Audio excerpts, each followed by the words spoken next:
now unmuted. Welcome back to F.A.C.E, Christopher. All right. Hey there. How are you doing?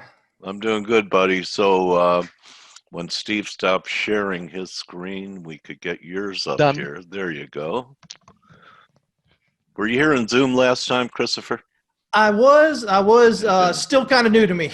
All right. So you look for the green box on the drop-down menu. Yeah. Let's It'll just say screen. share screen. Okay. And so, all right, there we go. Last time we talked, it was pre-COVID, at least here in the U.S., wasn't it? Yes, exactly. Okay, so pretty amazing market, unprecedented type of moves. How did it go for you? Well, so far still doing kind of what we're looking for, pushing a bit further up, but overall still kind of what we expect with this being the type of wave we're looking at. This larger wave two pullback after that. What we expect is basically a grand super cycle completion there. So I mean, at this point, generally what we look for. I guess I'll go ahead and pull up that chart here real quick. Okay. So, we've got this first wave down and we've got this second wave up. And usually at this point here, what we're looking for is that people just generally, they kind of ignore it. It was the move down again it brought fear to them. It scared them. They thought it was going down. It pushes back up. And so then they recover. They're like, oh, okay, we're fine. It scared me, but it looks like it's good now. And so that's what we're seeing right now. I hear a lot of people who continually talk about the great disconnect between the financial markets, and the economy. We continue to get these large unemployment numbers, and and the stock market continues to go up. But again, the stock market and the economy are not one and the same. They're divorced from each other. There's a way in which people act. In the markets that's different than when they act otherwise. And I think not easy. It's not easy to explain to a layman, is it? Why they're doing what they're doing. I'm sorry, say that again? It's not real easy to explain to a layman why the stock market's going up with what's happening in the real economy. No, not at all. And it's because, as human beings, we tend to have an idea of the way we believe things work. Right. And then, and there's not a lot of people, I don't think, who really, in the grand scheme of those, the totality of market participants who really have that understanding of what may be going our way or what may not be going on. And so we get to points like we're at now. And if you've watched, I think the CME's got, what do they got? The micro E-mini options coming out now. And then, futures. Yeah. And then the one thing that really hit me was, I think it was last month or so, Schwab announced that they were going to roll out this way that their customers could buy fractions of stocks. And, this is the kind of thing when you see this all-in euphoria from the retail participants that you kind of get to, you should really kind of become concerned that maybe the market's at that top area. Okay. Is that what you're thinking? Maybe 3150. I think I see a 5 up there. Yeah. I've got this right now. And there's a couple of different ways that we can count this going up here. I think it all just kind of leads to potentially this area, this right around this 31. What do we have here? Yeah, about 3140 or so maybe. It can continue going up. The one thing I've mentioned since the beginning down here at the bottom is, this is such a large decline that you're going to get a large reaction off it. Historically, you can look at any other time where the markets drop that, when you look at the Great Depression there, you look at the Great Financial Crisis, you look at the internet bust, the dot-com bust. And, it's always the same way. You get, you've got to have a strong reaction off a strong drop there. And so, even if it went up here, I wouldn't be too worried, even if it gets all the way up here toward this high volume node area up here around 3250 or somewhat up there. But overall, again, the idea is just that people in general kind of shrug off what happened over here, and they just continue to kind of buy in there as it heads up until it gets to that point where, where it rolls over. Okay. All right. So right now you're kind of neutral. Yeah. I'm just waiting to I'm waiting to see that confirmation on that rollover here. We've kind of been watching this area here and how it's been subdividing and, dividing as it pulls up here. trying to get a better idea of where that might be. But so, right now the next target is this kind of this 3140-ish kind of area. And then after that really is kind of this, pretty much this node up here around 3250 or so. Yeah, it kind of looks like that black horizontal line that you have going across the chart that I have at around 2980, that if we're back under that would kind of seal it. Yes, that's what I'm kind of looking at. Yeah, I believe you're talking about this one right here. Yeah. Yeah, we held it. There you go. Yeah. That. Yeah, exactly. I'm looking at, the rollover here. I mean, I'm not one of those traders that sets buy and sell orders and just kind of catches a knife. I look for confirmations on movement. So for me, I'd be looking for the rollover here and then this move down below this line, which of course then would take it below that ascending channel support there. Yeah, nice confluence there. Yes, very much. Looks like in June. Okay. Yeah. It seems like it. You follow anything like the seasons? Like Gann believed that sometimes the change of seasons created changes of direction in the market, and we have the summer solstice coming up in 3 weeks. I've looked at that a little bit. I'm not a big Gann guy. Yeah, I mean, but I can't deny that a lot of times that it does work out. It's just not my preferred method of looking at it, but there are confluences in there with what we're looking at here for sure. Okay, all right, nice look, Chris. So we're looking for that, and now let me see here. So the big idea here is I think if we look at the bigger picture, the big fear here, it seems like everybody's scared of inflation. They see that the government's printing dollars. They say, okay, well, value of the dollar has to go down. Something I've been talking about for quite a while now is this idea of deflation and especially a debt deflation type spiral potentially. And I think honestly that's probably the bigger concern than inflation right now, because especially with the economy doing what it's doing right now. Again, we've already had that slowdown through the first quarter, the second quarter. The economy's got a lot of work to do just to kind of catch up. And, so if the market itself is dropping there, of course, there's the rush to the dollar, world debt denominated in dollars, basically, oil, petrodollar, all this kind of stuff, and then So you're not on the dollar bear market train? Am I not on that? No, not right now. Not right now. I believe it's coming, but let me see here. Here's my local count, what I'm looking at to finish up a little bit lower potentially. But really, ultimately, I think one of the other people you had on here earlier was talking about it as well. I've got a target up here of around 110 or so. Okay. This kind of gets us that fifth wave finish up there. And so if we look at that in relation to what goes on with Bitcoin here, this is Bitcoin here in orange. Okay. Excuse me. So, again, basically we've got this move down with the DXY here. And of course that's the value of Bitcoin there going up.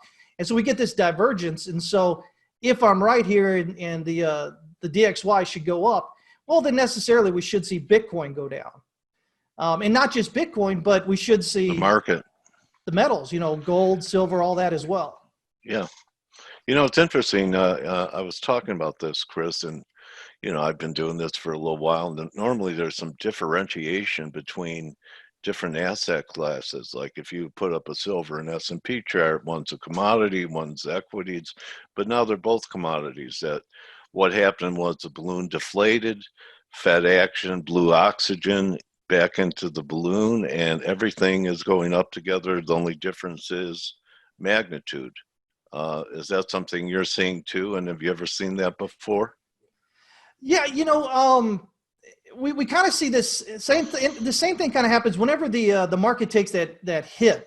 For instance, back in March.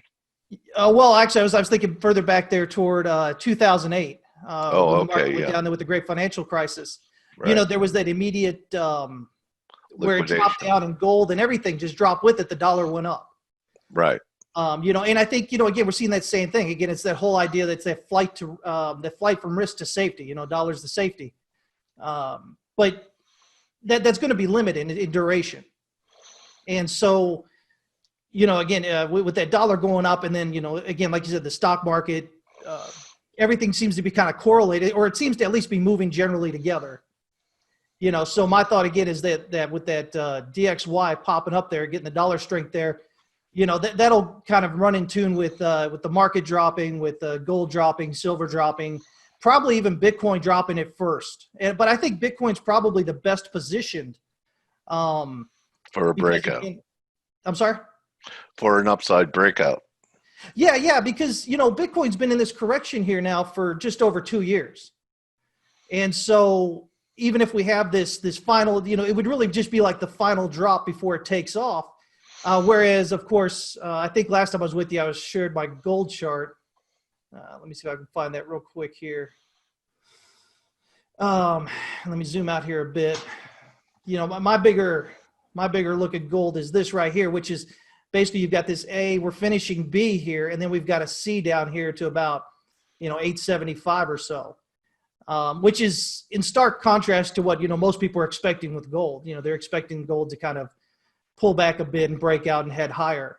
Could it be topping here, or you'll still see one more push? Yeah, I've got it going up here a little bit higher. If we zoom in a bit here to the daily, to me it looks like we've got a triangle printing. Yeah. Okay. And so basically where it's at, or not too much higher, it should pull back down a bit toward for the E wave here, and then we've got that final wave to kind of push up into the 1800s there. Okay. But yeah, I mean that's kind of where I'm seeing it at the moment. And then silver kind of doing the same thing. I see. Let me see here. Silver outperforming. Yeah. Yeah, silver hit our target. We had this target from last week, and as you can see, it kind of just popped right there at it. And so I've got that as potentially a wave 4 here. There's another way to count this, where this is a wave 1 down and this is a wave 2 here, but we'll see how it turns out. Either way, if this idea is correct that this is just a correction here, then we should see this pulling down there below $8 and further even. So it looks like short term you already have a high in silver, but there's more upside in gold. I think so. Okay. And the funny, because the gold silver ratio is back at support. I don't know. Right. I looked at that earlier. Yeah. Okay. Yeah. So yeah. the period of silver's outperformance is going to have at least a temporary interruption here. Yeah, I think so.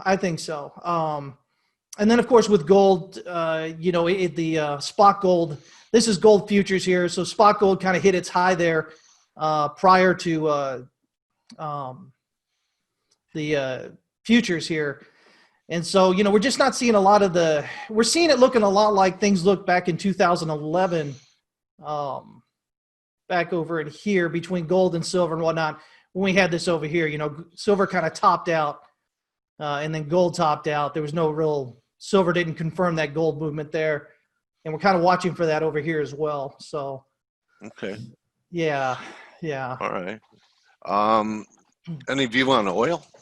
Hey, I'm glad you asked. I mean, you're in Texas, buddy. So yeah. Yeah.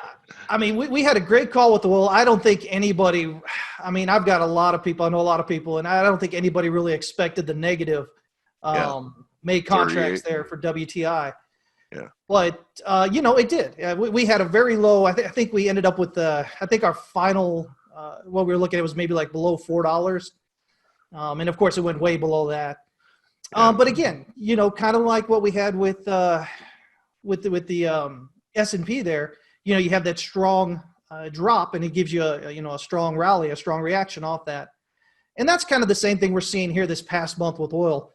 Oil marking its best month on record, up something like 70 or 80%. But I think right now, for me, that this is still a wave 4, so we've got a wave 5 to go. But this is only wave A of wave 4. So I've still got some upside here.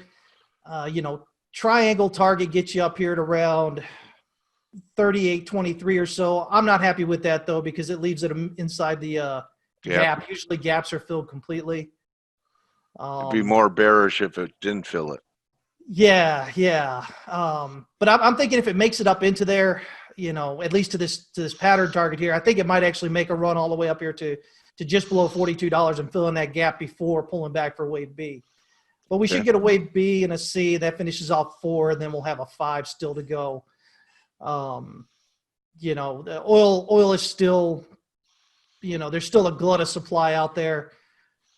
Cushing, I think they're down something like 3 million barrels, at least with their storage facility. But they're having an influx of demand, or not demand, but an influx of supply again. So, again, for those who don't normally trade oil, the issue with the May contracts there was that when you trade this right here, which is WTI, West Texas Intermediate, you actually have to take delivery, and global supply is just in such a glut, and there's just really a lack of storage left anymore. If you're doing Brent, they keep it out on the, it comes out on the tankers out there in the water, but WTI is pumped in. And so if there's nowhere to put it, you get into the situation you had there in May. I think there's still a big that could happen again. A negative. I'm not sure. Maybe not quite as bad or whatnot. I don't know. I think there's definitely. I don't see any. I see a lot of people talking about hope of demand outpacing supply and kind of taking in some of this glut through the end of the year. But again, if the economy keeps on doing like what we expect, where it keeps on dropping down, I mean, where's that? Where's that demand going to come from?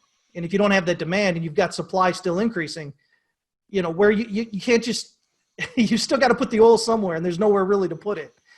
How about, Chris, into the summer, sometimes nat gas puts in a seasonal low. They are two different markets, even though, fracking's part of both of them. Could there be a long-awaited turn, maybe one more washout in nat gas, and then a pretty good rally into the fall? Yeah, I think nat gas is probably the overall probably the one that's going to look a little bit better. I've got that, I think, just under $1 as far as a target goes on nat gas. You have a chart? I think I've got a chart. I haven't looked at it recently. Okay. Yeah, I thought I'd bring it up because no one even talks about the Widowmaker anymore. That's a good sign, Yeah, exactly. That means they've stopped trying to bottom pick it. Let's see what's going on. Let me see what I've got here. Let me pull this back over here. All right.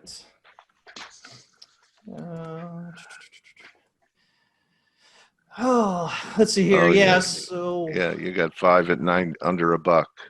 Yeah. So kind of just looking for this to finish out what it's kind of doing in this area, again, get that final drop on down there. And I think that kind of sets it up. Then I think it then becomes pretty good for nat gas. They had such an issue with their overproduction there for a while as well.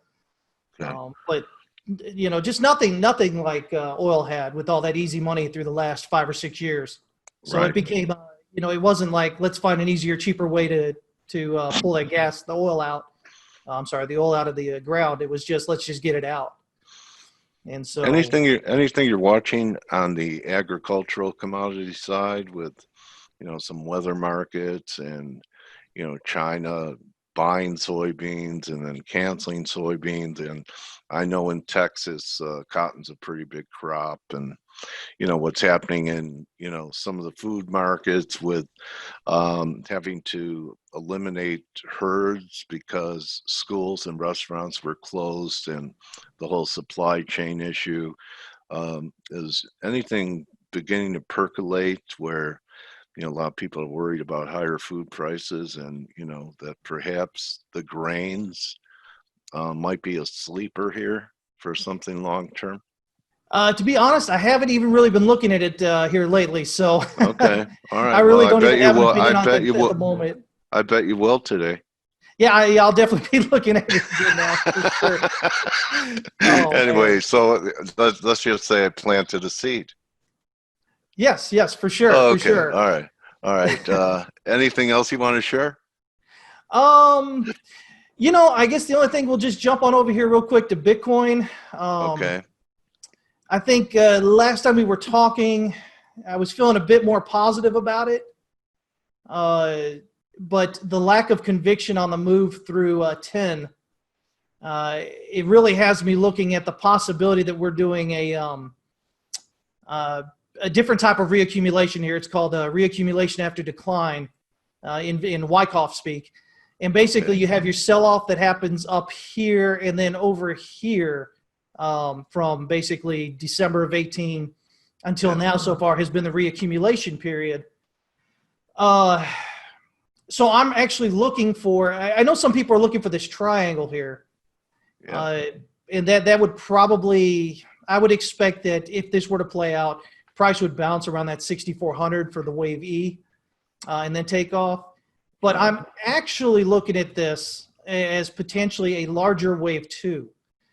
Interesting. So if it were a triangle, that means it would be, the next move out of it is the terminal wave. Yeah. So you get your triangles of wave 4, wave B, wave X. Right. And so that would mean that it just, the more I look at it, the more difficult this count kind of becomes leading up to it. The easy count is the 1, 2, 3, 4 here, and then 5 with the 2017 top. Right. Which then explains the length of time we've had here. And still looking for the overall market just to kind of get really upset and just be convinced that price is never going to go up again. We still haven't really had that. We do know that gold and Bitcoin longer term are going under 1,000. I don't know. You have? Oh, you have 1,800 there. Okay. Yeah. Now there's a couple of possibilities on here. I'm really looking, if we're coming down here and doing what I'm expecting, this will be something that we call a spring. And what that is just going to be a sharp drop below this support here, this 3,100 support. And my first real target is right there around 2,300. Okay. Now, depending on how bad that sell-off gets there, because again, remember at this point, this will be that final shakeout. It'll be that one that we've still got people holding that bought up here, Q3, Q4. And they almost sold here down in 2018, December, held on, price went up to almost 14,000 there. They were feeling real good about it. It pulls back. They get a little worried, pushes up again. They feel good again. Yeah. And then this comes down and some of them sell, but there's still some holding on. It's not that full, complete capitulation, I don't think yet. And so with this 2+ years of doing this, if it gets back down here toward this area again, especially dipping below that 3, that should be anybody that's absolutely not going to hold on for 80,000 or 100,000. They've got some high number in their brain. Anybody that's not going to hold out for that is going to sell. And so depending on how big that is, we could see this actually move on down here toward, maybe 1,100. But I'm just kind of looking at that 2,300 first. But either way, it shouldn't be anything that kind of stays down here forever or anything. It should be just a move down and then a move back up. Has Bitcoin proved to you that it's not a negative corollary investment because it sold off with risk off in March and recovered with risk on again in April and May? So if the potential for another wash in equities and risk off, that may be Bitcoin, gold, and S&Ps all move down together again, just like they did in March. Yeah, and that's really kind of my expectation. I don't know if necessarily I expect it to be some kind of correlation with anything other than that's just kind of the point it's at with its with the way it's ebbing and flowing, Yeah. But it would, if you're looking for a correlation, obviously, again, when you had that strong decline in the economy like we had back in February leading into March, everything kind of drops with it as everybody goes for the dollar and they kind of sell everything else. Yeah, so the kitchen sink to raise cash. Yeah, exactly. And, if we understand, Wyckoff's basically just this understanding between, supply and demand in the way that the larger players actually work the markets. And so, again, we have a whole bunch of on-chain metrics, and we've got Grayscale talking about how much they're increasing their interest in Bitcoin. So we know that what we would classify, as those larger players, those institutions or hedge funds or, ultra high worth net individuals are kind of out there getting into it. I don't know. I guess we could see this still go up from here, but my thought is they're not just getting in right here. If this goes up from here, it's because they've been getting in as we've been believing. Yeah. But also the idea that they're just getting in now, I mean, everybody kind of expected at that back at the halving there last month that retail just kind of expected price to just go up right away. Yeah. And then Paul Tudor Jones came in. Yes. You got a lot of positive press. So exactly. So what better time than to sell into them, into retail as it's buying, to send it down, to convince them it's dying, and then to buy, the final last cheapening there and then kind of have it run up. Yeah. And we kind of see that happening within this area here where we're at, because what we notice is the futures and whatnot were pushing up really strong. They were really long, really hard, but spot is really short up here. And so the idea that maybe, these more sophisticated, larger players are, propping up price, convincing retail it's headed up just so that retail buys into their shorts up in this area, as witnessed on the spot markets there, for it to come down. So, there's a lot of possibility in all that. Obviously, we can't guarantee, we can't guarantee what price is going to do, but there is a certain type of narrative in there. You have a quick view on yields? I don't. Nope. I sure don't. Not at the moment. All right, that's fine then. And what's the best way for people to follow your great work, Chris? They can follow me on Twitter at TX West Capital, and we also do a daily program there on Twitch, twitch.tv/Texas West Capital. You want to show it?